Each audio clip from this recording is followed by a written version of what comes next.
The thing frame is how I get people on my side. Okay. We're going to get started with some poetry on this side of the bar. If you'd like to share some poems, we have a sign-up sheet over here, as well as some little zines that show our next couple featured readers in various colors.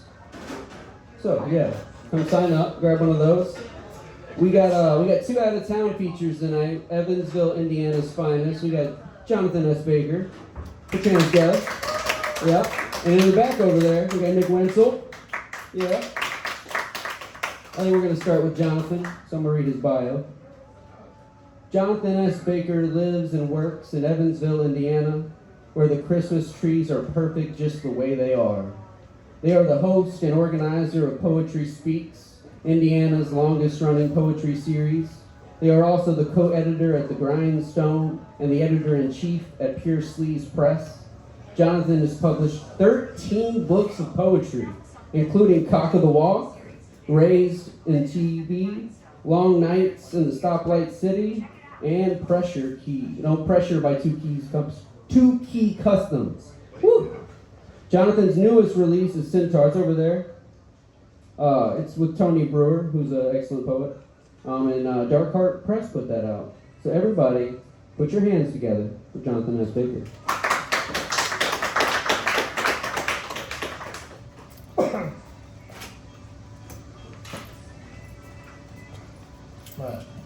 I'm going to try and rattle these off pretty quick so that I can get as many poems into a short amount of time as possible. I'm sorry, I didn't quite catch that. I don't know. Hold on. Oh my God, seriously? There we go.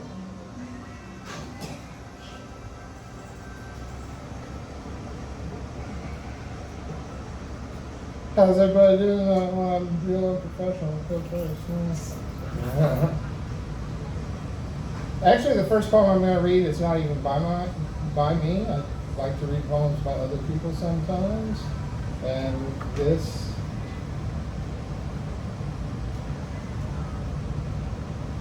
poem by Jack Grapes is one I've been enjoying.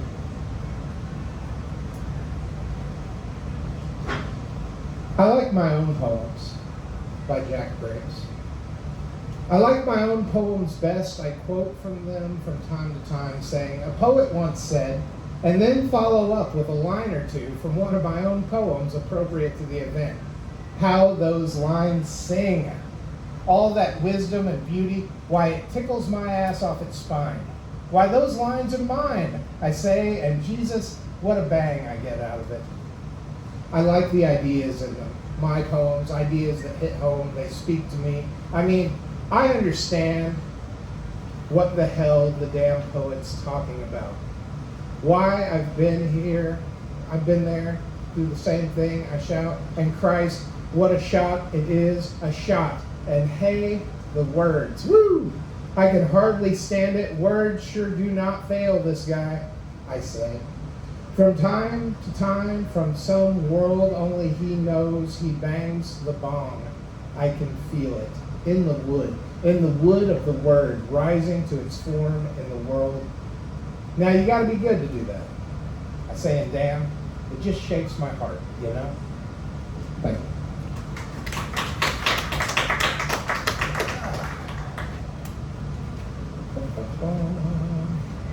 Oh, I, by the way, did not look at time at all, so relying totally on like a 15-minute notification.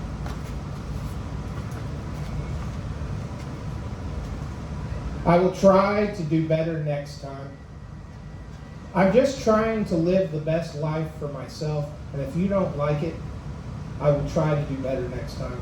I will remember Sally expects me to be available for phone calls. When I'm an ant crawling the forest floor, just one of a million ants walking in a row, I will keep it in mind that if Sally calls, I must drop this leaf and answer my phone. I'm sorry I couldn't always take your calls this time around.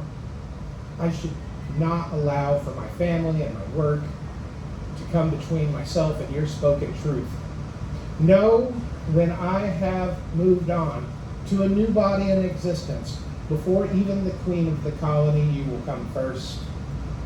I will try to do better next time. I will remember that Daniel needs special consideration. He feels he needs a little more credit given to him for things I have done. So when I find myself as an invertebrate with translucent skin and no name given by humans floating on warm thermal currents near volcanic flows at the bottom of the ocean, just doing what I can to avoid predators, I will remember that simply saying thank you to Daniel is just not enough, and I should do more. I should bow before him, kiss his ring, and praise his name. Daniel! I will try to do better next time. I will remember that simply my continuing being bothers my neighbor Richard. When I am a lichen on a rock somewhere in Denali, I will understand the hours I kept. The people that came and went from my home are just not up to Richard's high standards. I let the grass grow too high. I will keep in mind that whatever Richard imagines happens behind the closed doors of my private residence aggravates him infinitely. So, in the next life, when a dull sheep is licking at the nutrients, licking at the scum that I am, consuming me for nutrients in those harsh environs, I will do what most approximates self-reflection for a complex life form made up of both a fungus and an algae. I will try to realize this is what is best for Richard. I deserve this. And after endless cycles of rebirth, repeating your oh so constructive criticisms again and again on a loop in my many minds, perhaps I will be released from this existence entirely and finally reach nirvana, all thanks to you and your kind insights. Until then, I will try to do better next time.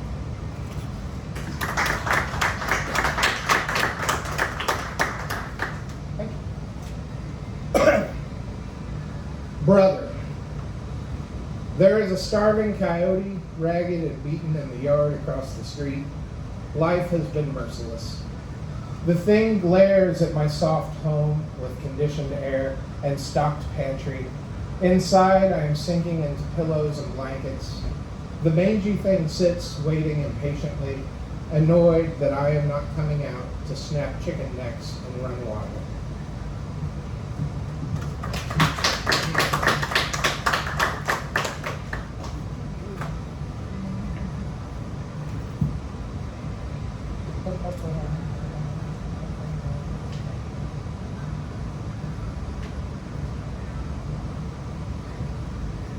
This is called Unopened, and it was written for a friend of mine named Dwayne, who passed away.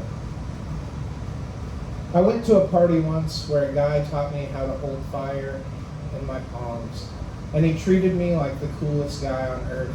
And after that night, he would send me messages asking for me to hang out at cookouts and football games, and I could never find the time. Truth be told, I wasn't looking for new friends. Truth be told, I'm not very kind. So I always had an excuse. And then eventually I didn't open the messages at all. And then he died, surprising everyone. And so I have a constant notification for an unopened invite from a man who taught me how to hold fire in my palms and just wanted to be my friend.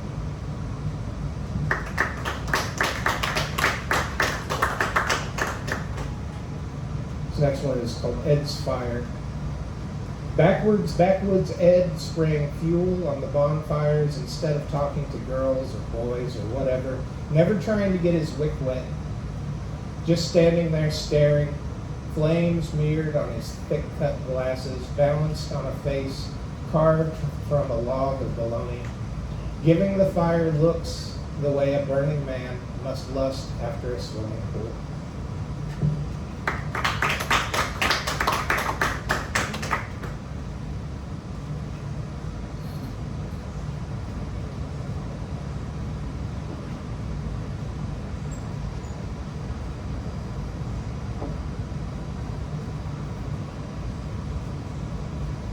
Chomp. There's a video out there of the universe played by a horse, eating a yellow baby chick, first chewing and swallowing the happy little bird as though it was nothing. A reenactment of our bad days, when the infinite looms above and takes notice of any one of us out in the barnyard chirping in the dirt.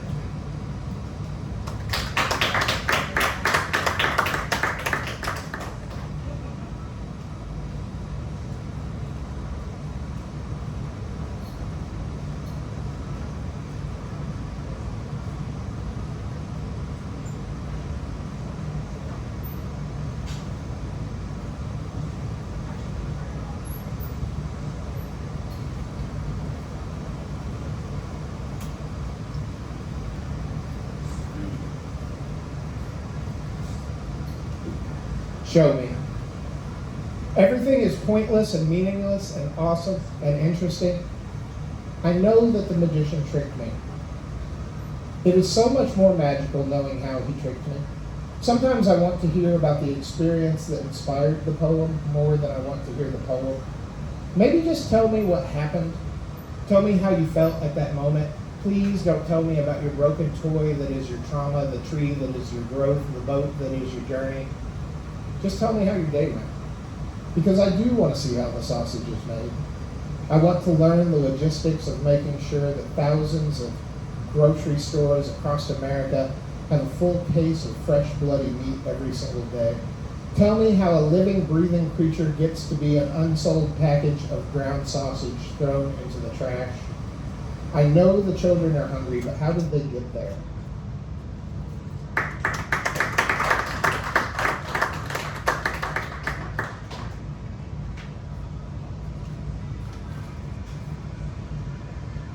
I may not agree with what you have to say, but I will die, I will die, I will die.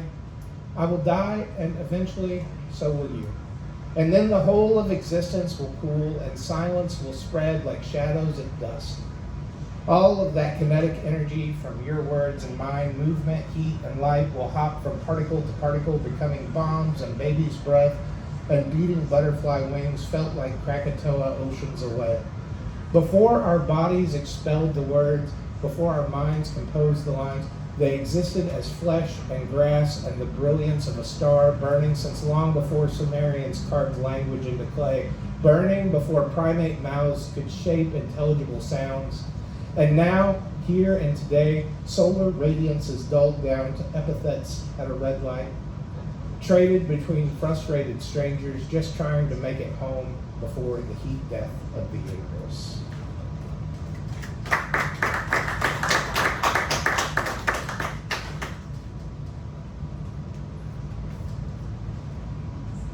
This way to the great egress. I tell my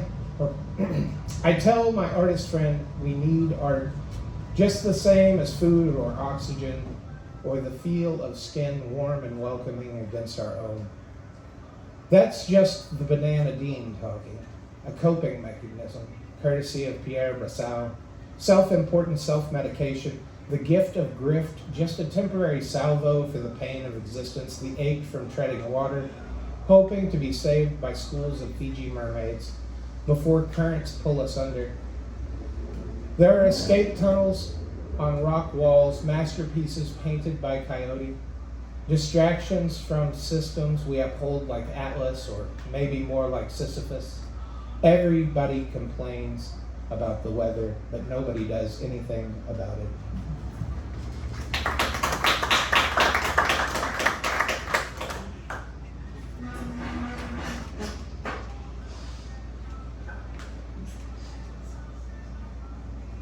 It's okay if I cuss, right?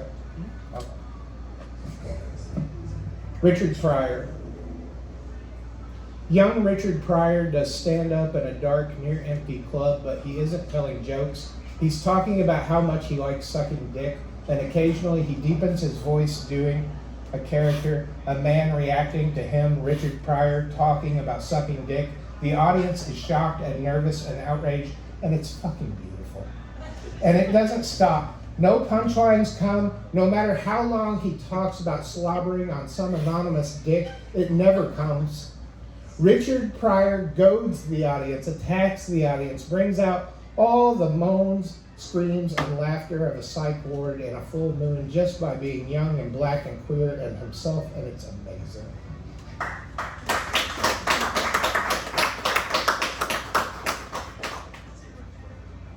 The truth. Truth is a short, stocky, balding husband and father with a low-paying middle management job that spends all day at work being pretty much useless, and then goes home to take out his frustrations and get abusive. Other times, though, once a month, in fact, he is a werewolf, because life is often more magical under the light of a full moon than lit by the sun or shaded in darkness.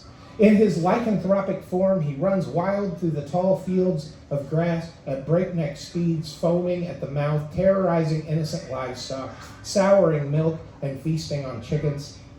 He throws his head back and bellows, howls like cold wind that sends shivers down the flesh of the village folk. Safely locked within their darkened cottage homes, his wife, Justice, and his 2 children, also named for vaguely remembered abstract ancient human concepts, get a night of peace. It's better the truth be out there, tear-assing through the countryside, than back home punching holes in the drywall. Only silver bullets can kill the truth, not axes or poisons or cancer or the indignities of capitalism. Only silver bullets. There are other monsters out there. Love is a vampire, beauty is a swamp creature. On and on it goes like that. Equity is a golem.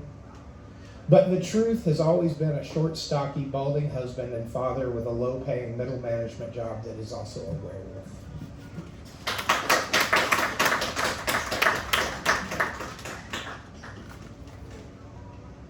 Big Bad Terry.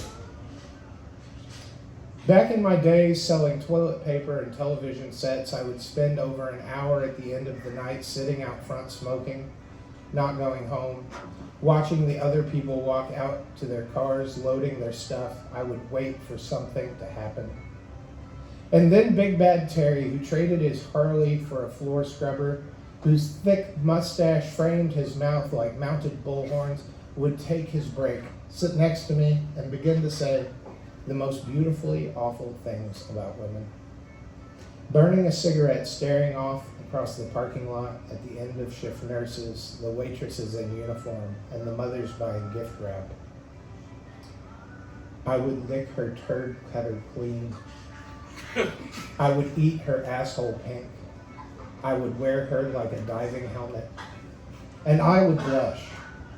He was such a sweetheart.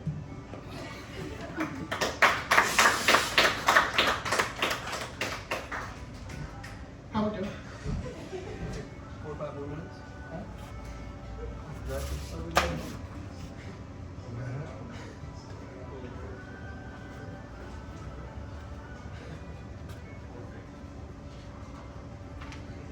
God, it is hot today. This flannel was a mistake. Right?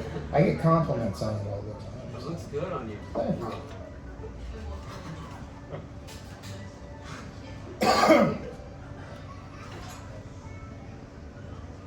The plight of the small town gay. He lives alone with his mother and ages a piece of fruit left too long on the counter, a cantankerous peach.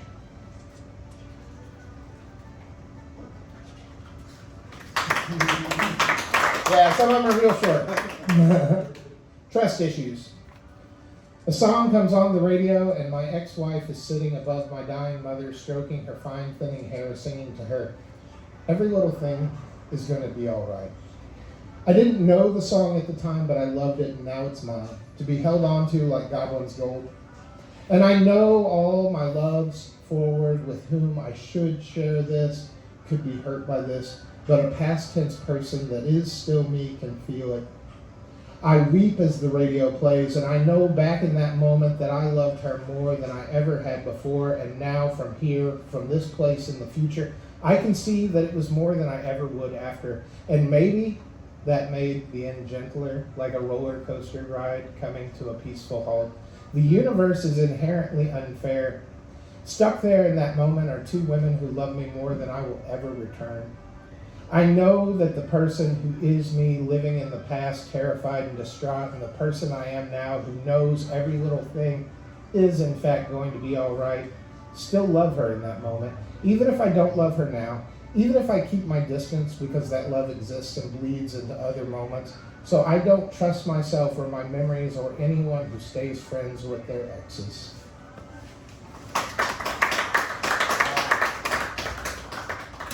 I'll read one more.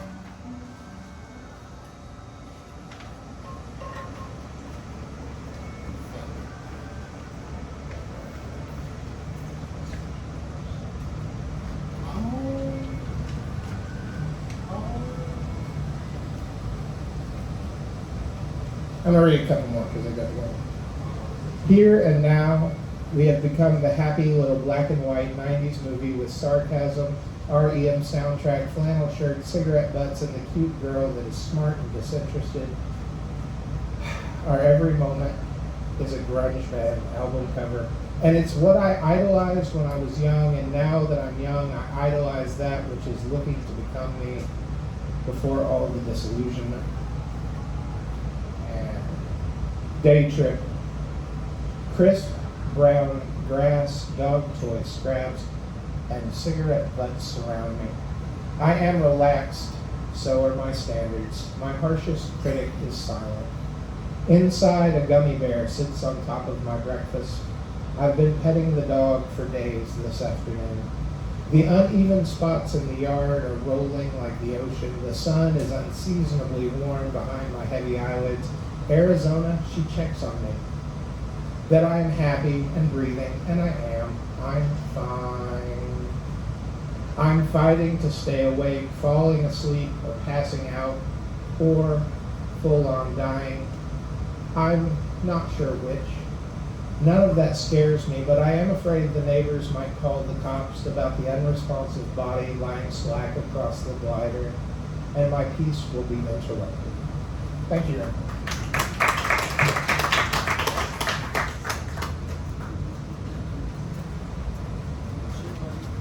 Thank you. Jonathan S. Baker, everybody. Yeah. He's got books over here. But we got one more feature. Nick Wentzel, more commonly known and referred to as Frick, is a poet and spoken word artist residing in southern Indiana. He enjoys writing mainly about love, loss, and the all-encompassing feelings in between, but has a slew of poetry at his disposal on many topics. You can find him at the Boca Lounge, which is a cool spot in Evansville, the third Tuesday of every month, performing for Poetry Speaks, which Jonathan S. Baker hosts. That's the longest running and most prestigious spoken word series in the state of Indiana. He is always available for readings and bookings and can most easily be found on the Facebook. Everybody, Nick Wentzel.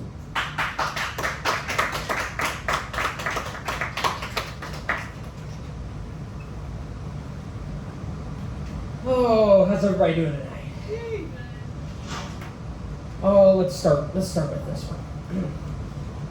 When you left without warning, I took every redacted letter, and against better advice, looking for instances of redacted, I took my marker, black as night, and struck through the words, eliminating and obliterating every occasion of I redacted you. No, wait, that's not right. I redacted you. I redacted you. Why can't I say redacted now? Even when I'm not referring to you, when moods and subjects turn less sour, I still can't seem to express redacted now. Is this the damage done? Perhaps I'm distracted, or maybe I've overreacted, but this defense mechanism I've adapted has impacted my ability to even say redacted. But my heart is attracted to this compacted vocabulary. When words are subtracted, reality's abstracted, but at least I've counteracted all your false professions of redacted. But ever since, everyone I've interacted with thinks I've retracted my redacted for them. And what should I even say? What can I say? What is there to say? I used to say a well-known phrase that started with I and ended with you, but I redacted everything between the two.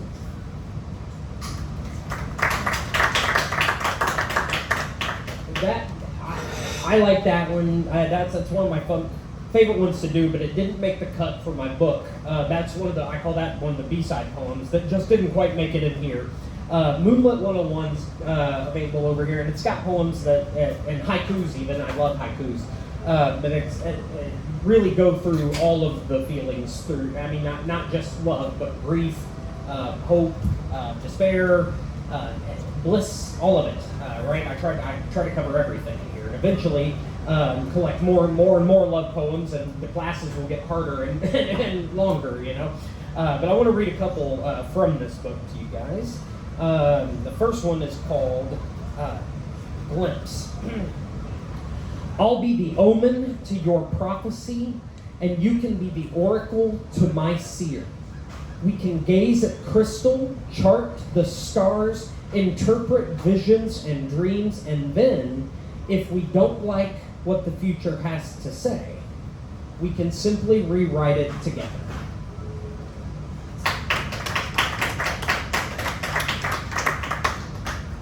I'm going to do one more from Moonlit for you guys. This one's called All In Type Love. When the chips are down and the deck is stacked and you know the house is going to try to take you for all you're worth, you put on your best poker face, take the hand you've been dealt, and go all in on love. Better bet, split the pair, double down twice like you have nothing to lose, and come what may. Limp in with a whimper and watch as dealers' hands deftly swipe your stack. Another win for the house full of broken hearts. A spade may be a spade, but hearts flushed down the drain is a lonely club with which to cut one's teeth, hard as diamonds. Look her in the eye and lay down your final dollar like your soul is on the line. Go all in. Silently ask the gods for a win, but let her see you risk it all for the mere chance at winning her heart. A jackpot too big for even a pit boss to handle. Blindly bet the flop and check your affection at 4th Street to stick around for the river of dreams. Push the stack forward and steal your gaze like she steals your breath when she lulls her way into a room. Toss the dice and let it ride, but whatever you do, seal your fate with one big bet, a final wager, the odds-on long shot. And if you should hit your hand and win her hand, then it's time to hand over your chips and cash out and leave together, hand in hand, because you never want to go all in on another hand again.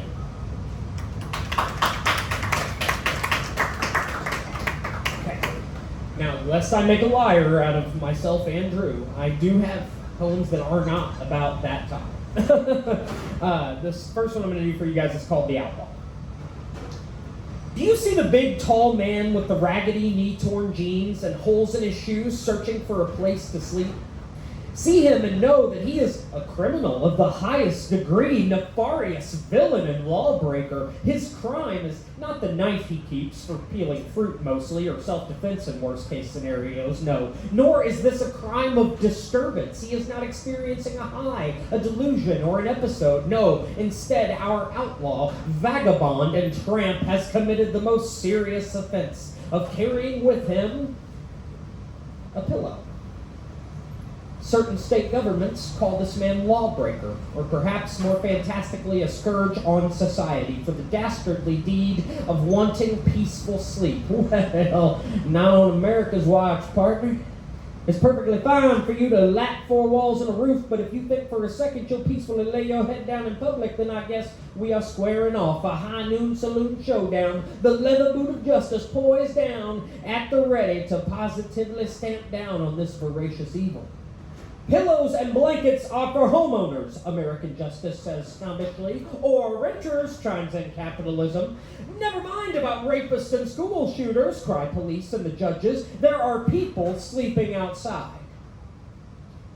Just for once, I'd like to hear that same message, but with a different tone.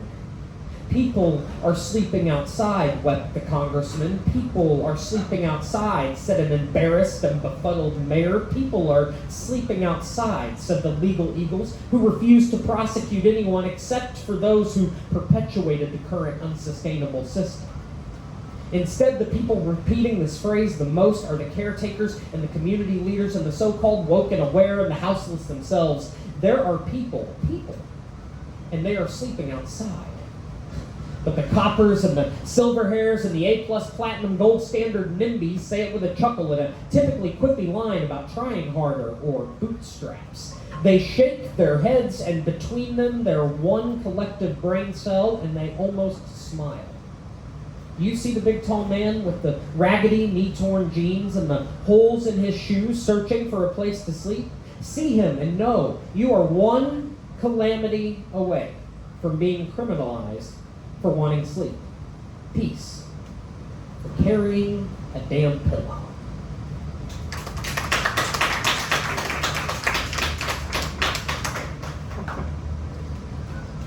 Alright, this is the first time I've gotten to do this one out loud, so this is, I don't know if this, it's fun for me when I'm traveling for poetry events to see like the local customs of different readings and different slams and stuff. I found this one up in India and carried it back to Evansville, but anytime someone says they're doing one that's new for the first time, everyone goes, new shit? This one's new. New shit? Yeah, there we go. It's a lot of fun.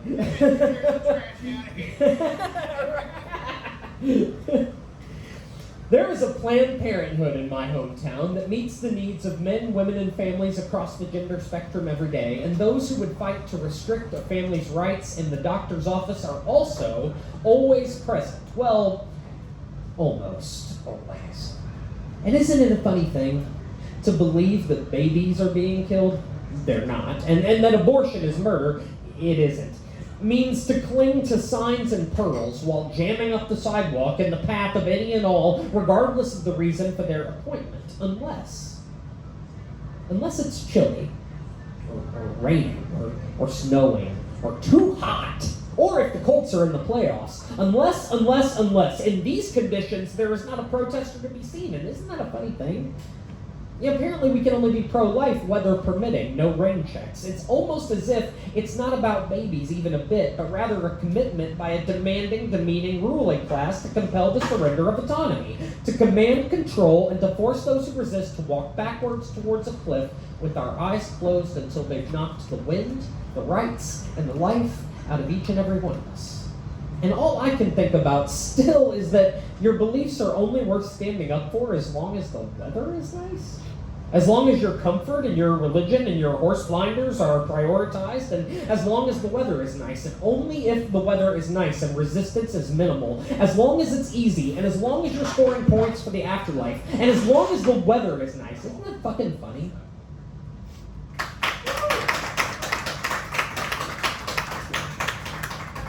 It's not funny. It makes me so mad. How am I doing on time? I don't know about there. Perfect. Okay, I've got one more. I'm gonna do. Oh, I did put it in the set for today. I wasn't sure if I was going to do it, but I did include it. Jonathan, where he? Oh, there he is. It's not October anymore, so I can't make fun of him in October about being National Rhyming Poetry Month. Poems don't have to rhyme, we all know that, but it's fun when they do. But we do a whole big back and forth about it. I was going to give him shit, but I just realized today's November 3rd. But this one is called The Whatever Man, one of my few rhyming poems. Look out and beware, on guard if you can, else you may meet the Whatever Man. The Whatever Man is waiting, you'll be best of friends. He'll bring the beers by when your first love ends. You fired from work? Whatever man knows a guy. Well, forget all about it. Sit back and get high. Oh, you ran out of weed? Well, we'll smoke what we can. It's all supplied by the Whatever Man. Due dates and deadlines fall on deaf ears. Whatever Man helps you forget all your fears. But I fear that's not all the Whatever Man can do. He'll steal your feelings and your empathy too. Before too long, you might even find you're not paying attention to dead children in Palestine. What, you thought everything was fine? Whatever Man numbs you to the needs of mankind. Trans kids are dying and we're losing our rights. Whatever Man's looking forward to Saturday nights. But turn on the lights, adjust your sights, and prepare to fight, tooth and claw, hammer and nail. You see, Whatever Man has immaculate timing. He can throw off the beat till you're not really rhyming. Because at the end of the day, it's like, whatever man, who cares about poems or poverty or Israel's bombing? whatever man needs something more calming. He'll laugh and stay cool, but he's really a tool, no an instrument. No, the whatever man is a leaky bag with a tear down its side, and he's spilling in heaps at his feet endless debris and detritus, give-a-dams mixed with grain after grain of sympathy, loose scraps of torn sense of community, and all the while the whatever man swaggers along and whistles a jaunty tune. It's hard to care whenever the whatever man is always right there. But the script can be flipped. Ripped pages from whatever man's playbook, the one with the hastily scribbled memories. Look, keep your apathy for when you need peace or a break, but everything in moderation.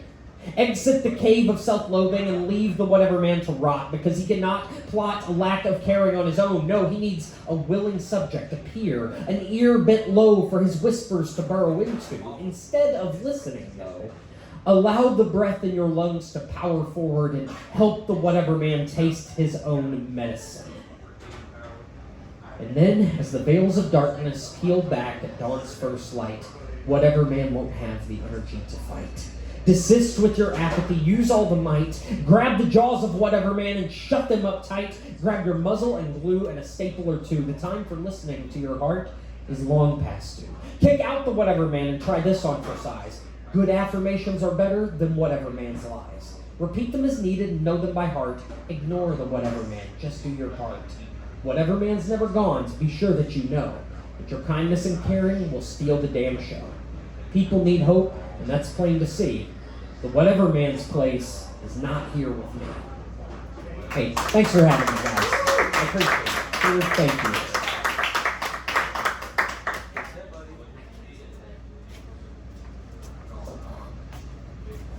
All right. That was Nick Wentzel, everybody. Come on. Yeah. We're going to take about a 5-10 minute break.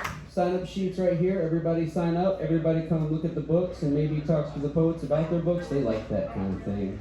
But anyway, sign-up sheet. 5 minutes.